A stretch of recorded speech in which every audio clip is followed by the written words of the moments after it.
Hi friends, ఈరోజు మనం గోరుచిక్కుడు fry and బియ్యపు రొట్టి ఎలా చేసుకోవాలో చూద్దాం. ఫస్ట్ 1/2 kg గోరుచిక్కుడుకాయలు తీసుకొని చిన్నగా కట్ చేసుకొని కుక్కర్లో 1 గ్లాస్ నీళ్లు వేసి కొంచెం ఉప్పు వేసి 1 విజిల్ పెట్టుకోవాలి.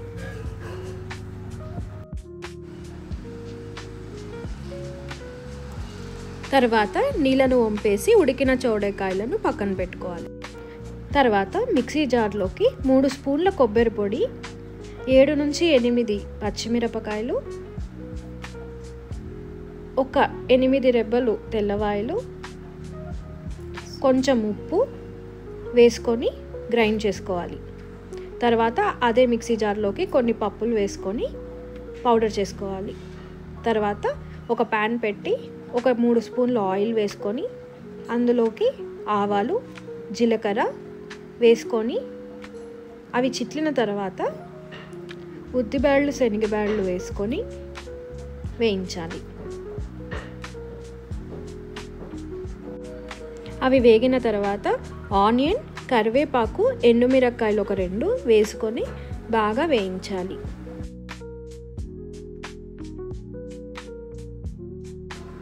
తర్వాత కొంచెం పసుపు వేసుకొని బాగా కలుపుకొని ఉడికించిన చౌడకాయ వేసి అలాగే గ్రైండ్ చేసి పెట్టుకున్న పచ్చిమిర్చి పేస్ట్ వేసి బాగా కలుపుకోవాలి.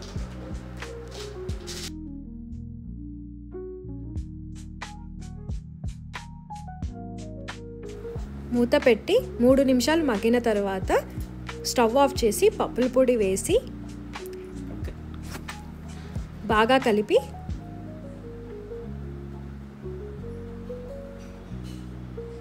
పక్కన పెట్టేసుకోవాలి.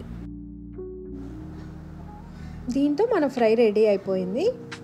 ఇప్పుడు బియ్యపు రొట్టి ఎలా చేసుకోవాలో చూద్దాం. ఫస్ట్ ఒక గిన్నె తీసుకొని 1 గ్లాస్ బియ్యపు పిండికి 3/4 గ్లాస్ వాటర్ చొప్పున వేసుకొని, ఇక్కడ మనం 2/4 గ్లాస్ వాటర్ తీసుకున్నాము. కొంచెం సాల్ట్ వేసుకొని అలాగే ఆయిల్ వేసి స్టవ్ మీద పెట్టి మరిగించాలి. తర్వాత ఒక మిక్సీ జార్లోకి కొన్ని పల్లీలు తీసుకొని గ్రైండ్ చేసి పెట్టుకోవాలి. నెక్స్ట్ ఒక ప్లేట్లోకి 3 గ్లాసుల బియ్యం పిండిని తీసుకొని అందులోకి మనం గ్రైండ్ చేసి పెట్టుకున్న ఈ పీనట్ పౌడర్ని వేసుకొని బాగా కలుపుకోవాలి. ఈ కలిపిన పిండిని మరుగుతున్న వాటర్లోకి వేసుకొని ఒక 2 నిమిషాలు ఆగి కలుపుకొని బాగా ప్రెస్ చేసుకోవాలి. తర్వాత స్టవ్ మీద నుంచి దింపేసి ఒక ప్లేట్లోకి వేసుకొని బాగా కలుపుకోవాలి.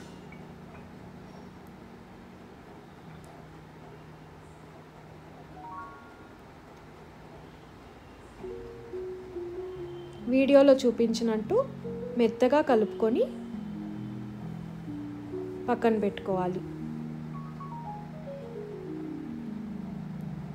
నెక్స్ట్ వీటిని ప్రెస్ చేసుకోవడానికి ఒక ఓలిక పేపర్ తీసుకొని దాని మీద ఒక 2 to 3 డ్రాప్స్ ఆయిల్ వేసి బాగా స్ప్రెడ్ చేసి ఈ పిండిని పెట్టి రౌండ్గా తట్టుకోవాలి.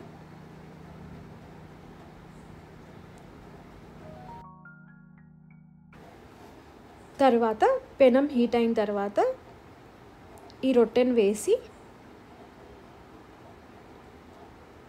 2 వైపులా బాగా కాల్చుకోవాలి.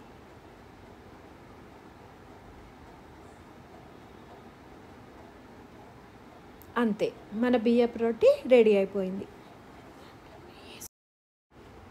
ఈ వేడి బియ్యపు రొట్టి పైకి కొంచెం నెయ్యి స్ప్రెడ్ చేసుకొని గోరుచిక్కుడు ఫ్రైతో తింటే చాలా కమ్మగా ఉంటుంది. మీరు కూడా ట్రై చేయండి. Thank you.